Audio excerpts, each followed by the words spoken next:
The 14th, 2025. I'm your host, Jim Leo, and we're going to be talking about Trump and tariffs and also how that might impact your retirement. So, joining me in my conversation today is my co host, Ryan Janot. Ryan, are you looking forward to our conversation today? Yes.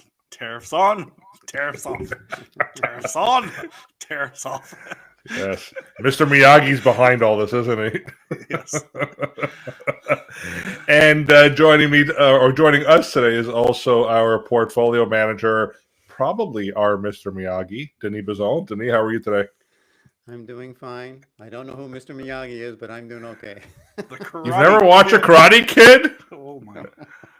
Oh Sorry. man, we're gonna have. You know what, Ryan? We're gonna have to take him out and through over a cigar and a beer and run through all the Karate Kid movies with Denis. All right, we have a plan. So, anyways, like I said, today we're going to be talking about Trump and tariffs and your investments and your retirement. Denis, how are the markets performed today? Today was a very positive day in the markets, off the highs, but still finished up nicely. Yeah. We had a little reprieve on the tariffs, as you probably know, on the phones and computers. Apple did Yeah. well. That would have been a big problem for Apple if Yeah. it continued. So a little reprieve. Markets reacting positively. Yeah. So what are we up to today? A couple of percentage points, less than a percentage point.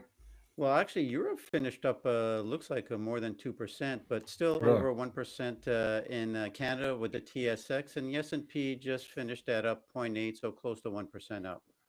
Okay. So short-term sentiment right now from the investors is maybe things aren't going to be as bad as we had thought they would be as of last week. Is that correct, or is everyone kind of cautiously optimistic at this point, or like where are we at from a sentiment point of view? Well, the sentiment is still, there's no clarity, so it's being unsure. What's Yeah. happening now is we had a pause, of course, in the tariffs or the reciprocal tariffs, pardon me, from most countries. Canada was not on that list of reciprocal, so we got no pause. We still have ours in place, and that helped the market move along. Now, uh, moving forward after that, then they're going back. Okay, what's this? It's still 90 days of uncertainty. So what's going to happen after that? We know now there's about 75 countries that want to negotiate a new deal, for lack of a better term.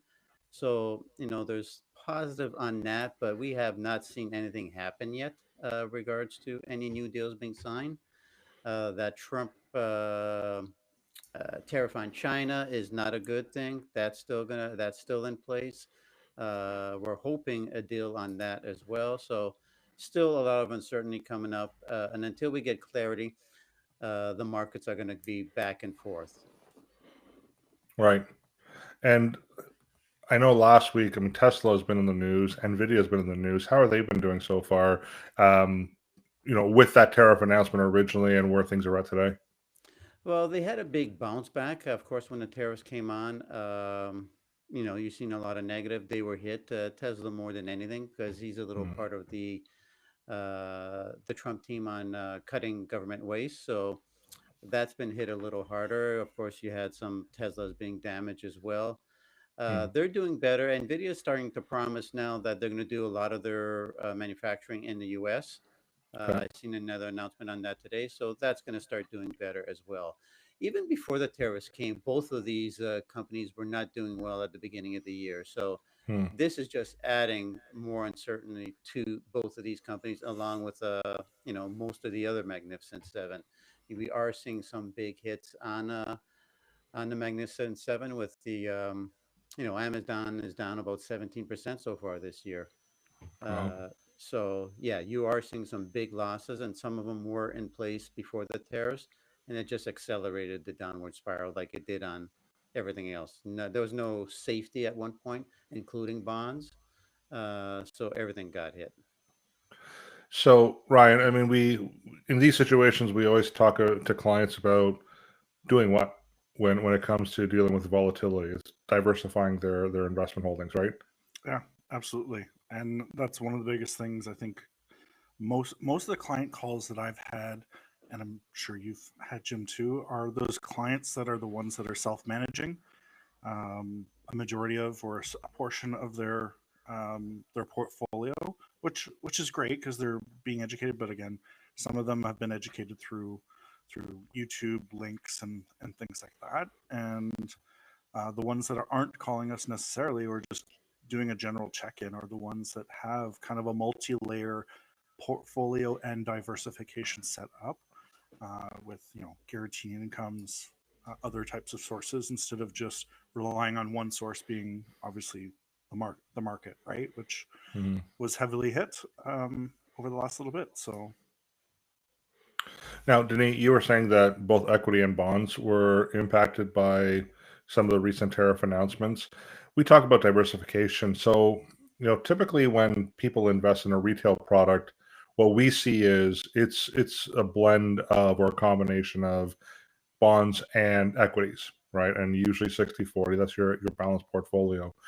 With TVH Wealth through offering the Rain Tree portfolios, diversification goes beyond just stocks and bonds, correct? Can you maybe talk a little bit more about where having the additional assets diversified and other asset classes has maybe shielded some of that volatility, or has it shielded the volatility? I'm assuming they have, but maybe you Yeah. can speak on that a little bit. Yeah, and some really it's called as a general term the alternatives out there, and a lot of portfolio management companies do sell alternatives. I've noticed some other companies, even in the mutual fund world, are starting to add some where they can.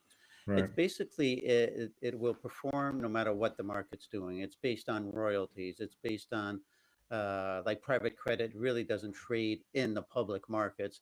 Those are variable rates. It will trade on its own, pricing it.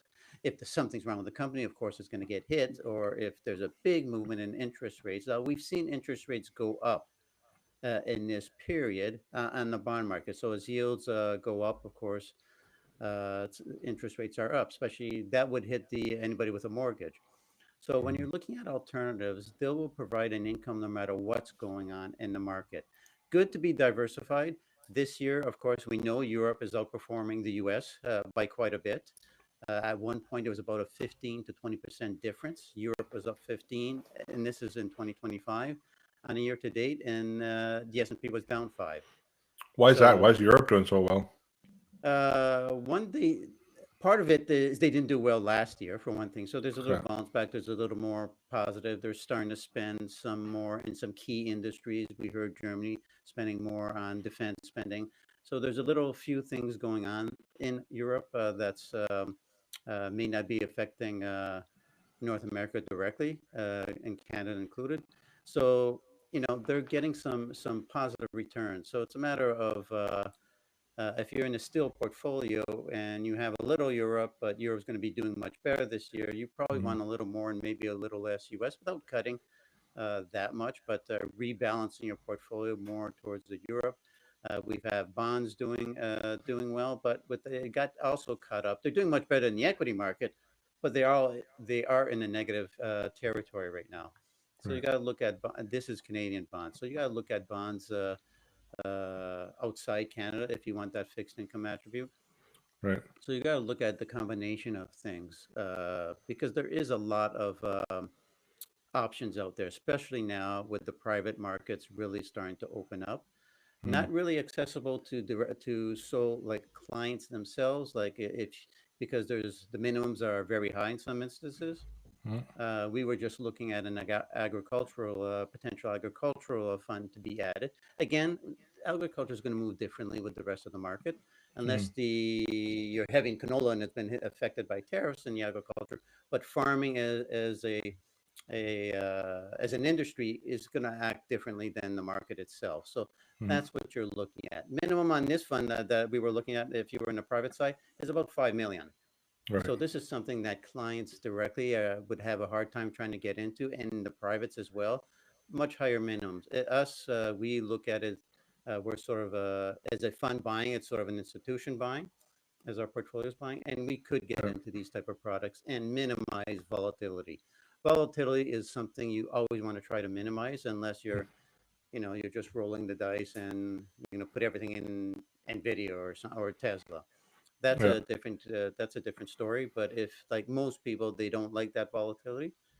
So You really got to be choosing what you pick. Yeah, I mean, we talked about at a recent episode about volatility and the impact of volatility, and if you had, for example, a 50% decline, you're going to need 100% return to break even again, right? So we definitely want to minimize that. Ryan, my question to you is: with clients that are maybe contacting you or people that you're speaking with, what's their perception of the impact of tariffs? Like, why are they so nervous and scared? Because there's uncertainty for them, right? And they don't know what Uncertainty because they don't understand what it means, or just they don't know what's going to happen? it's both, right? They don't know what it means to have the tariffs in place. Yeah. Again, I will often joke about the scene from Ferris Bueller's Day Off. Yeah. Anyone, and making sure that people understand that yes, tariffs obviously can have a destructive effect on the economy as a whole, depending on how. And again, Trump, to say his name, but that we don't know where it's going to go. And as we've shared on podcast too, like the last 2 weeks have just been nothing but every advisor, economist saying opposite things of where things could go, which sends people into even more nervousness when it comes to this discussion. And often cycles will happen, markets go up, the markets go down. you know Often we revisit people's plans. I haven't Obviously it just so happens that I'm matching a lot of them up with people's yearly and annually reviews right now. So it's kind of good timing as far as being able to walk and ease based on the plan that we've set in place for a lot of clients. Guaranteed incomes, other sources, everything that Denis, you've talked about. Um, Dollar cost averaging seems to come up a lot in our conversations, and Mm-hmm. when the markets are down, Warren Buffett, when people are running away, often that's a good time to be looking to invest a little bit at a time. We don't know where the bottom is going to drop. We cannot Yeah. predict that. Again, our Amazon or crystal ball has yet to come back into service, but Yeah.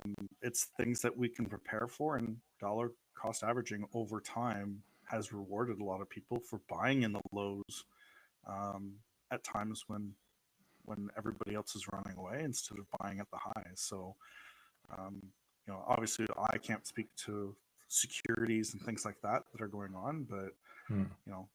obviously I'm in the market. I'm making the best of what's going on right now, and only taking the risk that is what my risk level is, and Yeah. that needs to be addressed with every individual, instead of what everybody else is saying is that one way works for everybody, and that's just not true. So it's Yeah. what you're willing to take risk on. So, Denis, I know there's a perception, and then there's a reality, and I think a lot of people really don't understand the true impact of tariffs. I mean, I go on social media and I watch people interview, for example, some Americans, and it's amazing how many Americans say, "Well, yeah, it's the other countries getting taxed, and that doesn't impact us at all." And the interviewer saying, no, like, yeah, that the goods are being taxed coming in, and that's getting passed on to the American consumers, right? So, can you maybe talk about the true impact and the real economic concerns around tariffs? Well, the biggest impact, and we got to look at it both ways. When I hear a lot of people, they want to retaliate, put our own tariffs. Well, Mm. we're the ones that are going to be paying for those tariffs. So Yeah. when the U.S. Administration is adding 25% on Canadian cars, that means a Canadian car that's mostly made in Canada. I'm not sure because it's always back and forth. How many Canadian parts are in there versus American parts? But we'll say this: a car is at a 25% tariff. That means if they're going to buy a Honda Civic that was made in Ontario here in the US, it will be 25% more than it was before. Which That's means there'll be why less demand. There'll be less demand for it in less the demand. So American market, right? that's the whole point. Less Yeah. demand. It's going to hurt the company. We don't know how much it's going to hurt their earnings. They're going to buy less, and then sooner or later, the end game is hopefully Honda builds a plant in the U.S. as opposed to Canada. Right. And the opposite happens when in that tariff, that Well, but let's go before you go to the opposite. So basically, if the Americans, for example, place a tariff on that Honda Civic that's built here in Allison, Ontario, right? The misunderstanding is that somehow Canada is being charged at 25% on that product, but that's not what's happening. What's happening is that it's being sold at whatever cost from the Canadian point of view to the Americans. The Americans are now charging. So let's say it was a $50,000 vehicle, right? So now that $50,000 vehicle is being charged a 25% tariff. So that's how much? That's 12,500, right? So yeah, now that $50,000 vehicle is now 62,500, and that gets passed on to the American consumer, right? So yeah, the American consumer is going to look there in that situation and say, well, 62,500 for that Civic, or I'm going to pay $50,000 for the American-made vehicle equivalent. Well, I'm just going to put my money there, yeah, right? With the American-made, that's yeah. what ultimately is going to happen. Yeah, Okay. you have to look at it as a tax because the American government, and when they put a tariff on Canada, is going to get all that revenue, that extra 25%. They're going to get Yeah. it, Yeah. paid by the consumer, but collected by the American government. And the same thing happens with if we put tariffs on American products that are coming into Canada. It's going to be a tax. Canadians are going to pay for it, and that's Yep. why you get a lot of arguments. Don't retaliate because all you're doing is making your own country pay the higher price. And we If just came it's out of an inflationary period. This is going to potentially create inflation, right? Yeah, and it's at the same time not only that inflation, but affordability issues as well. If Yeah. something that is only like they're trying to pick the where, it's a big difference if you're going to take off liquor in the LCBO. It doesn't affect anybody except the ones who want to thirst for bourbon. Right. But if you're going to actually start taxing things that people may need, orange juice from Mm. Florida or anything like that, well, or want, then they're going to have to pay the higher price.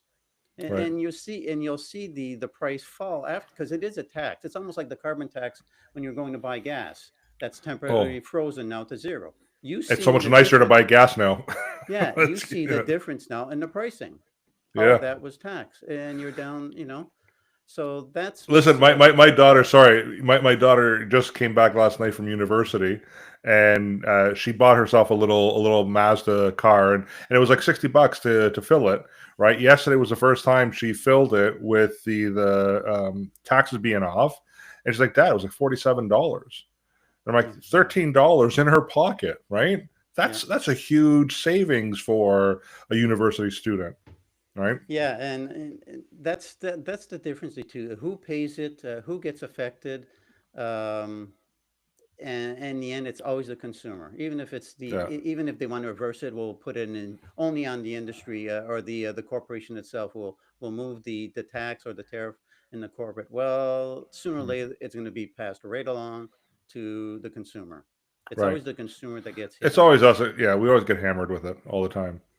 So, which is unfortunate. But here's a question for you from an American point of view. So, if the Americans, for example, put a 25% tariff on Canadian goods, well, we still have the exchange rate. So right now we're still about 30% cheaper. So on the conversion, right? Hmm. Does that really have a significant impact in terms of Americans buying Canadian-made goods when you take the currency into play right now? Well, the currency weakened, but it stopped weakening. But That's going to it's help. still about 30% cheaper, right? Yes, and that's it. The problem is it's been 30% cheaper or 25% cheaper for a while now. We haven't Right. seen parity in a long time, and that was only briefly. Even in Yeah. the 90 cent range, That was back in it's been 2008, a long 2009, time. I think, right? Yeah, Yeah. yeah. So there is some comfort on that, but at the same time, uh, it's not going to cover the 25% difference. Even on the lumber, you heard some California builders that need a certain lumber from Canada, Yeah. and they said they're going to be paying the extra because nobody else could get it. They're going to be paying on our lumber. They'll buy it still, but it's going to Yeah. cost them that much more. Yeah. See, I think the tariffs is a problem the other way around. So with Canada placing tariffs on American goods, it's going to cost 30% more just from the currency change, right, or difference. Plus, you add another 25%, for example. Like that's going to hammer us big time. Like we're going to have a hard time, and we're going to have to start looking at Canadian whiskey and whatever else, which is actually not that bad, right? Or even Canadian beer. Everyone's like, oh, we don't have to buy American beer, ooh, right? But You there's buy American beer? you know what? There's some really good American beer out there. So yeah, on occasion I do. The bottom line is, I think Canadians placing tariffs, the Canadian government placing tariffs on American goods is going to hurt us a lot more than Americans putting 25% tariffs on Canadian goods. It's going to have a bit of an impact, I understand, but that I think that currency exchange right now still kind of isolates us a little bit, right, in trading with the Americans. But no one's talking about that. All we hear is tariffs, tariffs, tariffs, and ooh, and this, and it's horrible, and it's not ideal. Don't get me wrong. I just don't think it's as bad at this stage, depending on what's being tariffed, right? If we take into account the currency difference. If the Canadian dollar goes up and becomes stronger, then yeah, I think we're going to have a much bigger problem long term. Yeah, I don't think the Canadian dollar is going up anytime soon, and I don't think I've heard anybody, economists, predict that. No. The uncertainty, though, is really slowing down some plants. Some of our small Yeah. businesses, small to medium-sized businesses, the Yeah. majority of their business is with U.S. companies. Hmm. So if if it becomes a lot more expensive for, the Americans that are buying those goods, they're Yeah. going to find another source, and that's the biggest problem. We've seen some car plants idled, some of it because they're making electric trucks that nobody wants, delivery Yeah. trucks, Yeah. but some others are just paused. Like people are still buying chargers and everything else. So Yeah, but the some of them delivery are trucks being you're talking paused. to are battery powered, right? They're EV, so I don't even think it's so much a tariff or a result of the tariffs. I just No. think the demand is going down for that type of product because the governments have changed, and a lot of them are no longer committing to getting rid of the combustion engine and going all electric, right? Yeah, the Cami plan was clear to say that this is not a tariff issue. It's a demand issue. But it's going to be lumped in with everything by some commentators Yeah, on that. But yeah, yeah.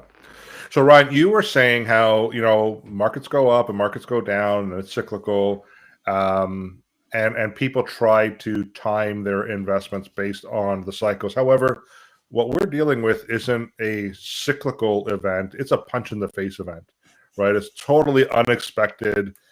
Some would say, "Oh, we knew that he was going to do this," but he never really talked about that during the campaign, right? So I think a lot of this is unexpected, and it is a bit of a punch in the face situation, just like COVID, right? COVID was a bit of a punch in the face situation as well. So it's difficult to really plan around an event like we're dealing with today, and there's always going to be a punch in the face type of situation, right? So that's why we always say to people, you just can't time the markets. You can't sit there and know when's the right time to get in, when's the right time to get out. And what we see with people who do not work with a financial coach or an advisor is what they tend to do is they get out when they shouldn't be getting out, and they get in when they shouldn't be getting in, right? Absolutely. So maybe you can talk a little bit more about that and why people just shouldn't really be timing the market because it's impossible. Oh, I don't know what else to say. You took out all the thunder, which is that unless you have that crystal ball, you can't time any of this. But to have a great team around you that can actually give you sound advice instead of theory, or again, as I watch some of the news stuff, some of them don't even know what they're talking about. To be honest, when I'm watching it, which again, I don't watch a lot of the news stuff because I know by getting a number of quality sources, Denis being one of those quality sources, right? And being able to sift through a lot of the language that's going on can really help people truly understand what the underlying message is.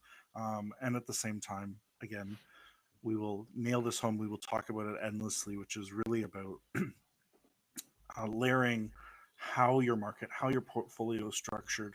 Make sure you're doing those regular reviews, because when the punch in the face happens, like it does, to me, I know you've done many risk assessments with clients to understand when we ask the question, hey, if the market goes down 10%, are you going to be worried? Are you going to be sleepless nights? Or are you going to be okay and just reach out to your advisor to find out? Or in some cases, 10% is not a big deal because we know. But when it goes down 25%, that's when we really discover. And again, having had my mutual fund license too at one point, is like that's when you really discover what people's actual risk is when it comes to the market, and how does that match with their timeline, right? And if you're not doing those regular risk reviews with your clients, and I know there's institutions that are out there that don't do them, they don't reach out to you to have these conversations. That's why we perform at least a minimum of a yearly annual review, sometimes twice a year. And for those clients that are really engaged, sometimes a few more times than that. But it all comes down to that conversation that I often have with clients, which is make me part of your top 5 list. If something major happens in the world, whether it's within your personal life or something like this, reach out, ask some questions. You're definitely not the only person that's thinking about it.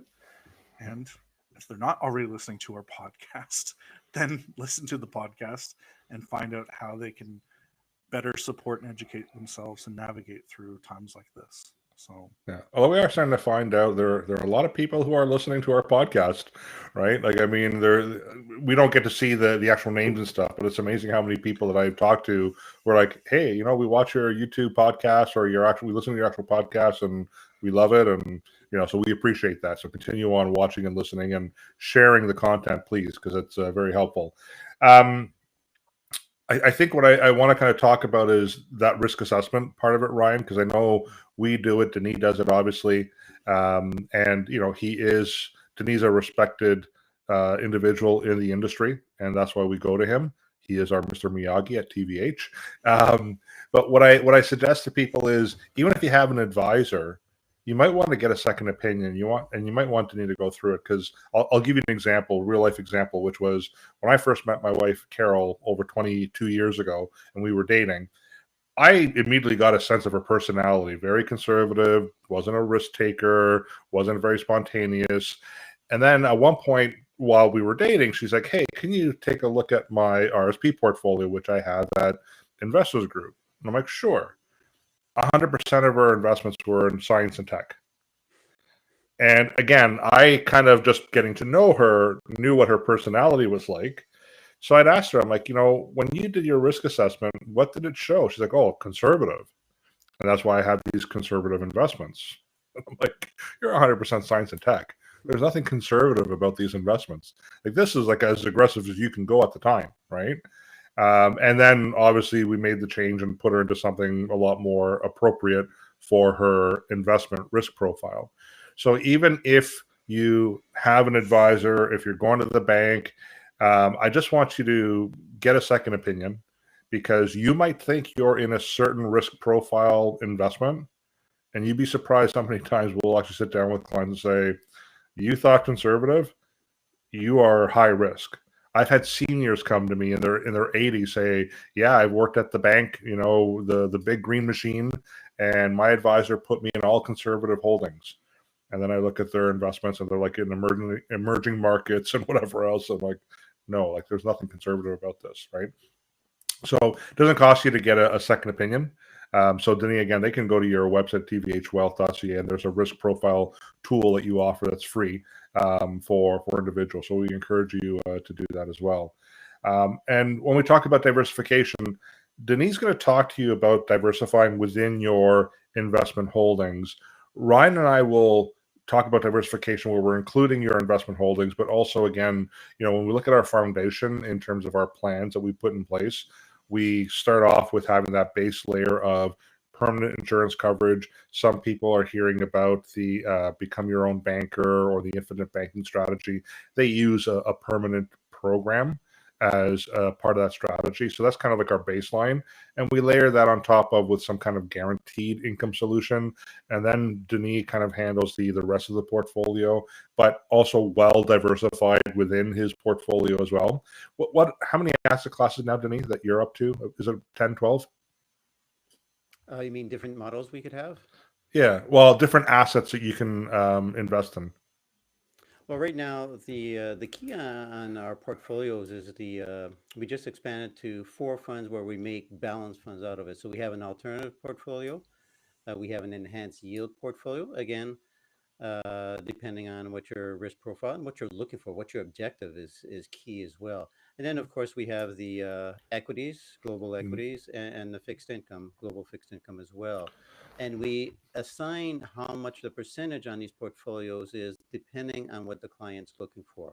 A mhm, balanced fund, you're going to get all four guaranteed. If you want pure growth, then you'll probably get equities, maybe some alternatives. But again, depending how much you're looking for in that growth.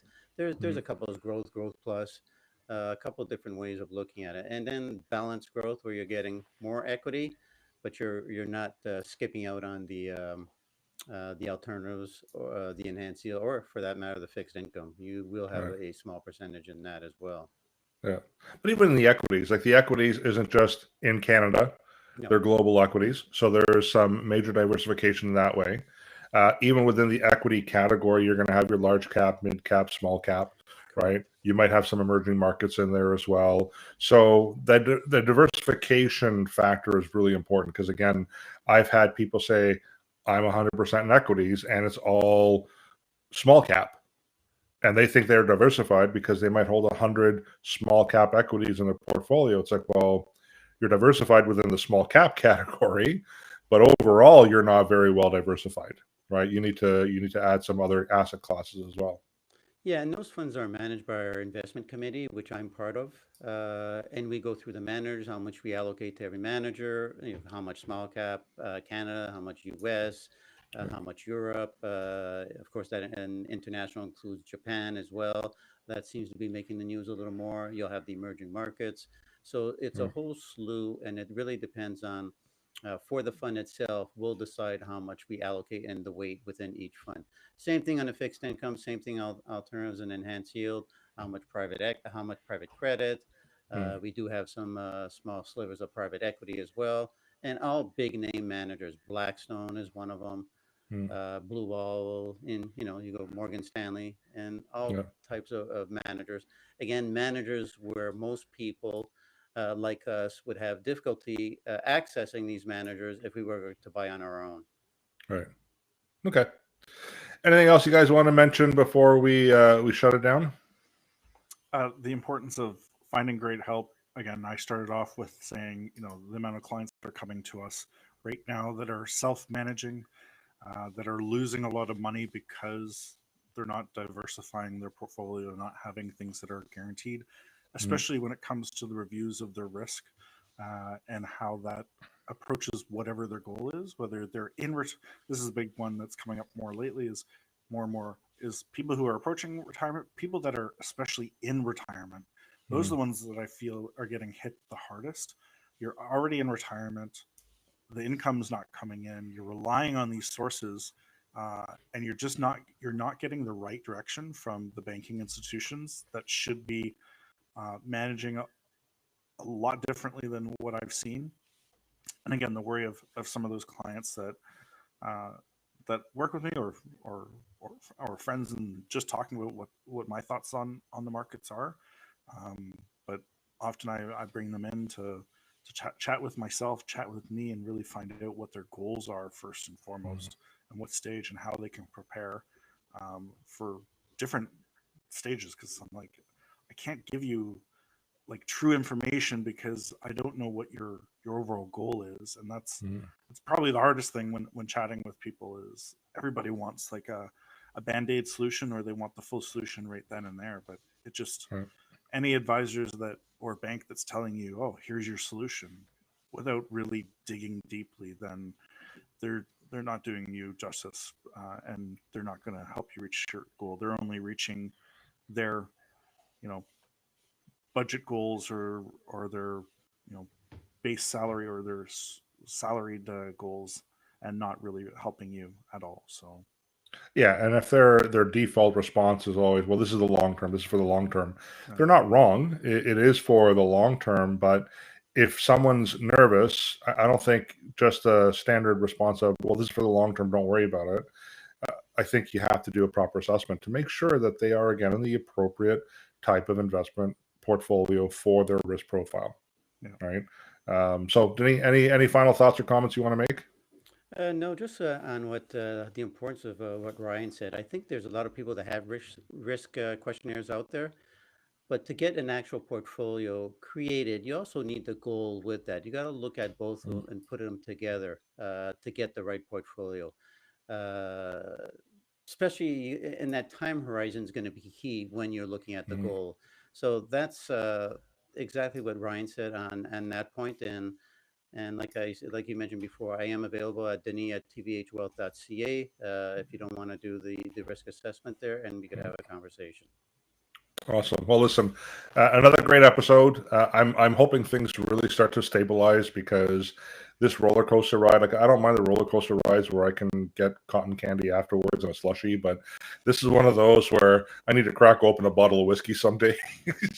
Right? It's intense. But we're here to navigate everyone through this situation. Again, we're not going to be panicking. We're going to do whatever we can to help navigate everyone through this and try to make the best decisions on each individual's behalf as well. So if you have any other questions, reach out to us, financial@tvhgroup.ca. Again, you can go to tvhwealth.ca to see Denis' website, or you can check us out at tvhfinancial.ca. And finally, we just encourage you to like and share and subscribe and do all those wonderful things with our social media accounts. So everyone, thanks again for another great episode. And until the next time, have a wonderful afternoon. Take care. Take care.